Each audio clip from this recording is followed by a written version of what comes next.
Baiklah pecinta One Pride, sekali lagi ini adalah partai kontender di kelas bantamweight 61,2 kg. Di sudut biru, fighters kelahiran Bali, 22 tahun, 174 cm dengan disiplin bela diri Wushu, Sang Suzura, Sony Rizaldi. Sementara sang lawan di sudut merah from Black N dengan julukan Electrical Knockout, fighter kelahiran kota Sidoarjo, 23 tahun, 168 cm, Ahmad Eko Priandono. Juri 1 pada malam hari ini Mustadi, juri 2 Komarudin, juri 3 Jesse, Dewan Juri Max Metino dan Lingson Simanjuntak, wasit Anthony. Fighter selamat bertarung. Fighter. Kalian sudah tahu peraturannya? Ikuti perintah saya. Lindungi diri kalian. Bermain sportif. Touch glove. Balik sudut. Juri 1. Juri 2. Juri 3. Dewan Juri. Timekeeper. Fighter ready. Fight! Baik pecinta Sport One, inilah contender fight untuk kelas bantamweight antara Ahmad Eko Priandono melawan Sony Rizaldi. Sony Rizaldi yang kemudian sering melakukan takedown pada melawan Jeffrey Arianto Utomo pada pertandingan sebelumnya, dan Ahmad Eko yang kemudian melawan fight yang pada pertandingan sebelumnya melawan Fajar, seorang pegulat yang terus mendapatkan takedown namun tidak bisa, dan langsung dia bisa kembali ke atas dan melawan kembali dengan pukulannya yang akurat. Mari kita lihat apa yang akan dilakukan Sony kemudian dengan tendangannya, langsung dengan tendangannya. Apakah Sony akan merubah strateginya dan menjaga pertandingan ini di posisi stand up? Bagaimana menurut Anda, Bung Ivan? Ya, keduanya ini adalah petinju-petinju sama-sama fighter sejati ya. Jadi keduanya memang agresif dalam melakukan pukulan, tendangan, atau bahkan takedown untuk melakukan kuncian-kuncian di bawah. Jadi kita akan lihat satu pertarungan yang cukup menarik pada ronde ini, dan mudah-mudahan ini akan dan itu masuk ya. Dari straight kanan masuk dari Eko. Pukulan pertama yang bisa mendarat dalam pertandingan ini. Ya. Rizaldi ini Sony ini memiliki jangkauan tangan lebih panjang ya dari Ahmad Eko, sehingga kalau ini dimanfaatkan. Iya, kakinya tendangan tapi meleset dari Sony Rizaldi. Spinning back-nya tidak kena. Spinning back tidak kena. Tapi sepertinya nih keduanya masih baru saja masuk, tapi dari Sony justru masuk pukulan kirinya dari hook kirinya masuk dari Sony. Ya, untuk counternya ya. Counter dari kiri. Wah, kena juga, hampir saja. Ini sepertinya kembali. Biasanya Sony pada pertandingan sebelumnya dia justru initiate takedown, justru itu. Tapi sepertinya kali ini justru dia akan kembali ke asalnya, seorang petarung wushu, seorang Sanso. Dan memang posisi kuda-kuda Sony ini sangat kokoh kelihatan. Ya, dengan sedikit membungkuk untuk memposisikan supaya pukulannya betul-betul mantap. Sidekick dari sidekick. Masuk dengan Eko mencoba counter tapi tidak justru malah dia yang terkena pukulan. Counter straight. Kembali pukulannya kena. Sudah berjalan, tapi kedua sepertinya serangannya masih berjalan ini ya. Saling berganti, tapi masih sedikit. Temponya masih pelan-pelan.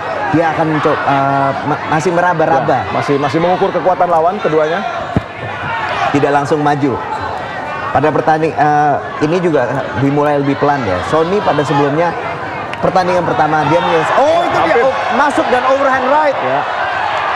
Ya, dan terjadi jual beli. Kita lihat apa yang dilakukan Sony. Sony sepertinya mencoba take down. Dia terus mencoba masuk dengan menekan dengan knee dan knees lagi, dan dia mencoba menekan untuk mendapatkan take down sambil masuk ke posisi clinch dan menyerang dengan lututnya. Ya, dimanfaatkan oleh Sony untuk menggeser lawan ke kembali kena lutut. Sony sudah semakin ahli. Kita bisa lihat fighter ini berkembang. banyak yang bisa menggunakan cage sudah bisa semakin banyak menggunakan cage, walaupun tidak semua, tapi mereka semakin banyak yang bisa menggunakan cage untuk Ya itulah perlulah fighter itu memiliki kecerdikan dia untuk mempelajari lawannya di saat-saat awal, di mana kelemahannya lalu disitulah dia diserang kelemahannya. Betul. Tapi keduanya juga masih meraba-raba dan tapi menurut saya Sony sepertinya sudah bisa mendapatkan lebih bisa meraba temponya ya. Temponya sudah kena oleh Sony. Dan dia sudah mendapatkan double underhook. Eko harus berhati-hati dan dijatuhkan. Dijatuhkan betul. Langsung dan Eko kita lihat apakah Eko bisa kembali dengan cepat. Berbahaya bagi Eko ini. Dengan elbows, dengan sikutnya. Tapi Eko bisa bertahan. Dia menahan lawannya dan dia bisa ada dua pilihan. Dia harus bisa bertahan dalam posisi ini atau dia sudah mendapatkan underhook bertahan. Dan dia harus sengaja miring. Dia harus sengaja miring untuk membuka posisi ke sebelah kiri. Ini dilakukan, tapi tidak berhasil. Ini dilakukan oleh Eko mencoba untuk miring badannya dan dia mengunci daripada bahu Sony ya. Iya, dia harus segera dia harus segera miring ke kirinya. Bergeser. Bukan untuk kemudian bisa keluar di posisi sebelah kiri. Dan ini tapi sepertinya juga Sony juga akan terus berusaha untuk melepaskan kakinya. Ya. Memang agak sulit karena Sony ini relatif lebih tinggi dan lebih berat kelihatannya. Ini jadi cukup membuat sulit bagi Eko. Dan Eko berhasil berdiri, keduanya kembali ke posisi berdiri tapi waktu tinggal sedikit dan ronde pertama sudah berakhir. Bagaimana menurut Anda, Bung Givan? Ya, masih penjajakan dari keduanya, tapi kelihatannya Sony memang sedikit memiliki keunggulan di ronde ini dan kelihatannya juga kita lihat tadi di ronde kedua bagaimana kelanjutannya. Ini keduanya masih berusaha. Ini sebetulnya pertarungannya sepertinya lebih banyak siapa yang bisa membaca lawannya terlebih dahulu. Betul. Dan keduanya ini cukup sangat cerdik ya dan ini tergantung dari kemampuan skill teknik mereka. Betul. Dan Sony tadi bisa maju dengan Superman punch-nya, dengan stiff jab-nya. Beberapa kali kena di posisi-posisi awal. Ya, tapi tadi Eko sempat terkena elbow-nya Sony ya. Betul. Itu beberapa kali. Di posisi ground-nya. Ya. Dari posisi ground dia bisa masuk, dia masuk posisi double underhook. Dari posisi double underhook ini, kedua tangan di bawah ketiak itu sangat mudah untuk dijatuhkan. Betul. Banyak kontrolnya. Ya, dan berhasil tadi takedown-nya juga diambil oleh dia. Dari double underhook tadi itu. Dan kita masuk ke ronde kedua. Kita lihat apakah kemudian Ahmad Eko bisa membacakan, bisa mendapatkan tempo dan membaca keadaan strategi dari Sony Rizaldi. Keduanya memulai ronde dengan pelan lagi. Tidak langsung rushing it. Ternyata saya salah. Langsung Eko maju. Kalau Eko bisa masuk sedikit, ini agak menyulitkan daripada Sony karena jarak tempuh tangannya cukup panjang ini. Karena range-nya ya. Range-nya. Biasanya kalau strategi untuk orang yang lebih pendek atau yang tangannya yang range-nya itu lebih sedikit, dia harus masuk. Pendek, dia harus masuk. Ya. Tapi dalam hal ini sepertinya, ini dia. Eko mencoba maju agresif. lagi. Dan itu tadi lagi masuk. Ya, hook kirinya kena itu. Nah, kelihatannya Eko mulai mencoba masuk dia. Dan dia sepertinya sudah menemukan jarak dan temponya juga ya. Kita lihat di jarak keduanya Eko lebih dekat sekarang dibanding dari di ronde pertama tadi. Betul. Dan pada pertarungan sebelumnya melawan Fajar, kita tuh banyak melihat dia banyak melakukan straight kemudian uppercut dari jauh, long uppercut. Dan itu bisa menemukan dia bisa menyerangkan pukulan itu terus-menerus melawan Fajar. Betul. Tapi tentu saja ini beda melawan Sony yang memang backgroundnya adalah wushu. Dan keduanya juga sama-sama fighter, petarung betul ini. Betul. Tapi menurut saya justru menarik ini. Ini yang menarik bahwa di mana Sony ini dia bisa berubah, seorang fighter yang lengkap, dia tuh bisa merubah-rubah strategi. Betul. Dua fight sebelumnya beda dengan yang sekarang. Betul. Justru kadang memang ini kadang berlawan, kadang orang itu bisa berlawanan dengan background yang ada. Ya, seharusnya Sony mengambil inisiatif untuk segera masuk menyerang ya, one two, kemudian mengambil takedown dan berusaha menyelesaikan. Tapi tidak dilakukan di ronde kedua ini, dia berhati-hati. Dia justru tidak mau masuk ke posisi clinch itu ya? Ya, tidak mau clinch ya. Padahal kalau kita lihat tadi dia itu banyak skor, dia mendapatkan takedown, dia mendapatkan dominance, menjadi dominan itu pada saat dia dari posisi clinch tersebut. Betul. Apakah dia menunda untuk nanti persiapan tenaga di round ketiga, kita tidak tahu nih. Tapi rasanya kok agak sedikit aneh aja ya bahwa dia menunggu sampai ronde ketiga gitu. Kadang-kadang untuk fighter tuh memancing lawan untuk membuang energi ya, membuang energinya, baru kemudian di round ketiga dia berusaha untuk menghabisinya. Betul. Itu dia hampir masuk. Spinning hook kick, tapi tidak masuk. Sony dengan Sony lebih ini ya, dia banyak spinning hook kick dan sedangkan Eko itu tetap stick to the basics dari boxingnya dia, 1-2 kalau enggak dari ada juga dari low kick gitu. Betul. Dan Sony dalam pukulan Ahmad Eko lebih variatif kelihatan dalam pukulan. Lebih variatif dan juga lebih rapi ya. Ya, lebih rapi, lebih variatif. Dan dia mengukur jarak. Dia tahu persis di mana jarak jangkaunya daripada Sony sehingga dia bisa mampu menghindar. Tidak ada satupun yang masuk. Tidak ada yang telak benar-benar telak masuk ya. Betul. Tapi sepertinya ini ronde ini keduanya saling menunggu dan apabila ini terus menjadi seperti ini juga bisa menjadi suatu pertarungan yang agak yang harus bisa dikompensasi nanti pada ronde ketiga. Mereka kelihatannya menunggu sama-sama di ronde ketiga untuk saling menghabisi ya. Pokoknya habis-habisan. Kita simpan tenaga dulu, lihat dulu bagaimana caranya supaya bisa menghabisi lawan tanpa saya bisa menghabisi. Nah, itu dia. Jual beli pukulan di sini. Jual beli ini pun tidak terjadi tidak terjadi terus-menerus, tapi nih sama satu lagi. Dia tidak hanya menjadi 1-2 kemudian tidak diselesaikan 3-4-5 pukulan, bahkan tidak berani mengambil inisiatif untuk masuk ke dalam untuk takedown ya. Betul. Dan ini sepertinya memang game plan-nya juga emang sudah direncanakan. Sepertinya dia sudah berubah game plan-nya nih. Dari pertama masuk ke clinch, tapi sepertinya pada saat on the way untuk mendapatkan clinch itu dia banyak makan pukulan tadi sebetulnya. Dan dia berubah strategi. Tendangan dari Sony ya, low kick juga tidak mampu masuk ke areanya Eko. Betul. Eko sungguh pandai kalau menurut saya dalam cerdik dia membaca jarak, keluar masuk,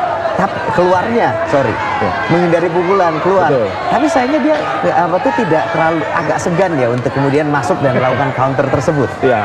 Karena Eko tahu bahwa kalau dia masuk dan tidak cepat dia keluar, maka dia bisa clinch ataupun dia bisa di take down oleh Sony tersebut. Dan ke posisi clinch lagi tadi itu kan ya. Dia takut dari posisi take down. Saya justru melihat Sony tidak berani untuk masuk secara gencar. Nah, kita lihat dia menghindar.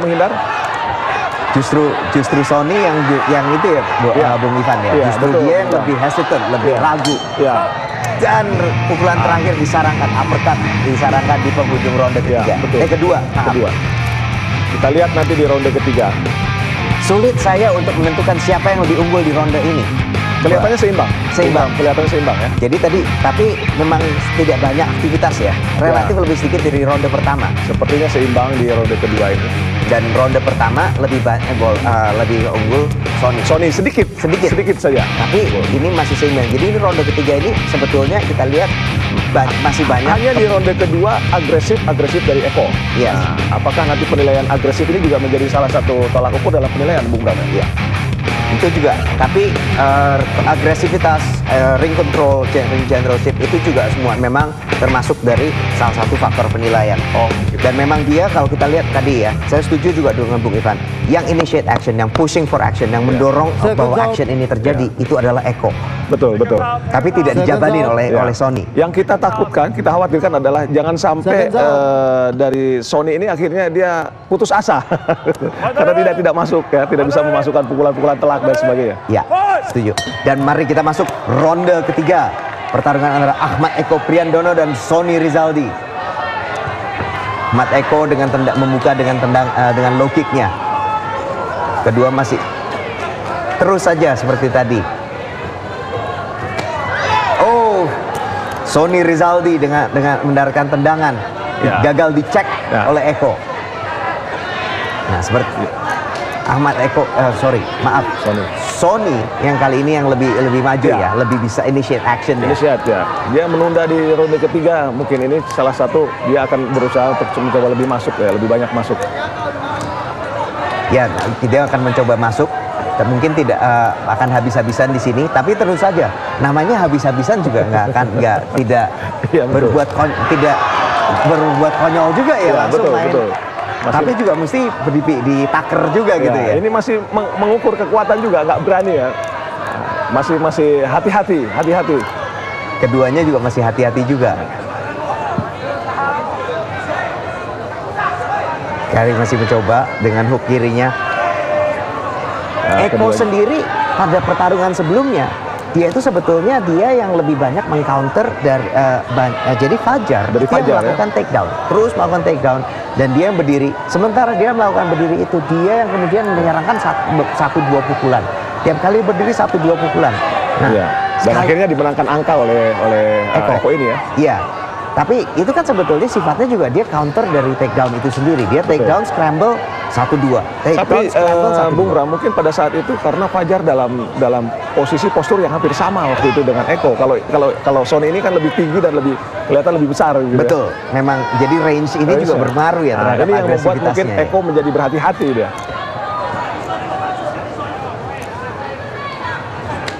Dan itu yang betul sekali, sepertinya dia lebih berhati-hati karena pada waktu pertarungan sebelumnya itu sebetulnya pertarungan yang benar-benar non-stop tiada henti. Betul. Action, takedown berdiri, takedown Betul. berdiri, kemudian jual beli pukulan, Betul. jual beli pukulan, takedown lagi, dan itu tidak berhenti terus selama 3 ronde.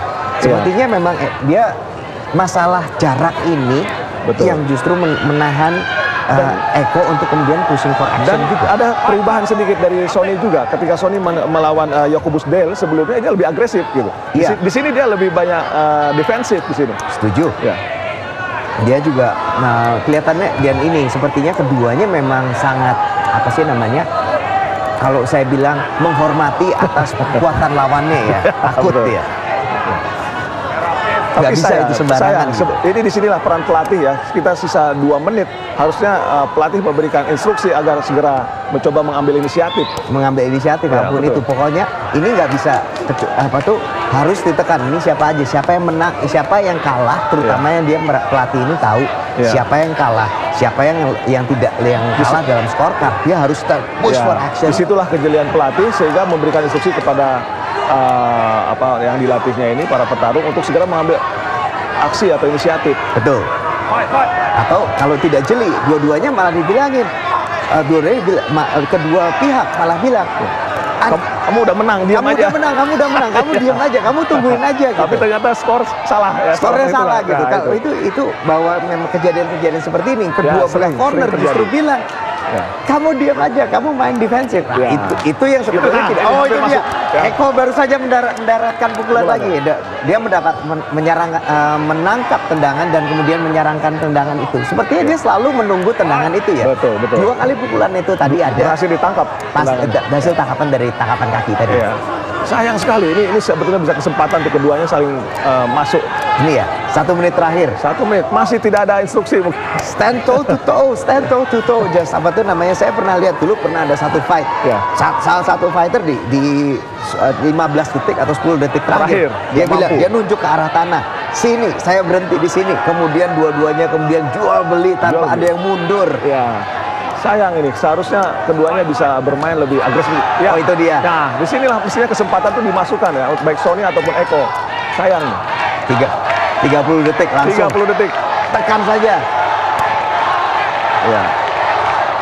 Apakah ini pace-nya akan naik? Nah, apa temponya akan ditekan ini? Kita lihat. Ya. Kita bicara terus sih mengenai menekan tempo. Ini malah akan. Nah, di sini kalau Eko bisa mampu untuk mendorong Sony ke ring, tentu akan lain. Tapi kalau tidak, ini akan tetap seperti ini akan sampai begitu akhir. terus. Dia Akan- menemukan jarak, mencari itu Iya. 10 detik terakhir. Wah, udah selesai.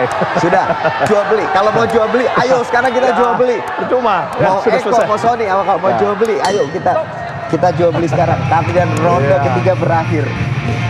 Kita harus menyerahkan ini ke keputusan juri. Juri. Menurut Anda, Bung Ivan, bagaimana? Saya melihat bahwa ini tidak ada sesuatu yang sangat bernilai mutlak ya. Tapi agresivitasnya kelihatannya Eko masih lebih dibanding Sony. Eko menang di agresivitas. Iya. Sony mendapatkan satu takedown tadi. Satu takedown, ya, Nah, betul. sekarang tinggal dilihat mana yang lebih dominan, mana yang lebih dominan. Dan Eko juga menyarankan pukulan yang lebih telak. Iya. Tapi mari kita tunggu keputusan Tapi resmi. apakah Bung Bram dalam pertarungan seperti MMA ini memang harus agresivitas menjadi salah satu itu menjadi salah satu faktor.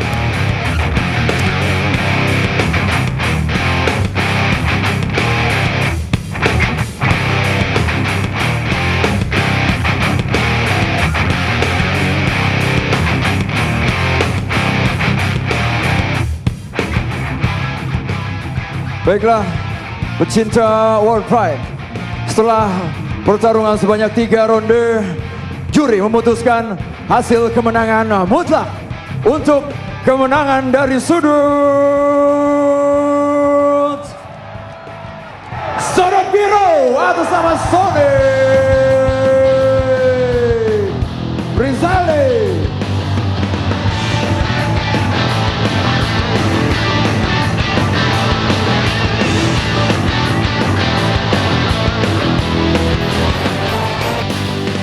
Sony Rizaldi, pertarungan yang cukup luar biasa, sangat menguras fisik Anda. Apa komentar Anda tentang seorang Ahmad Eko, Briando? Ya, Ahmad Eko, kita sama-sama pementarung stand up. Mari kita tunjukkan siapa paling baik di ring.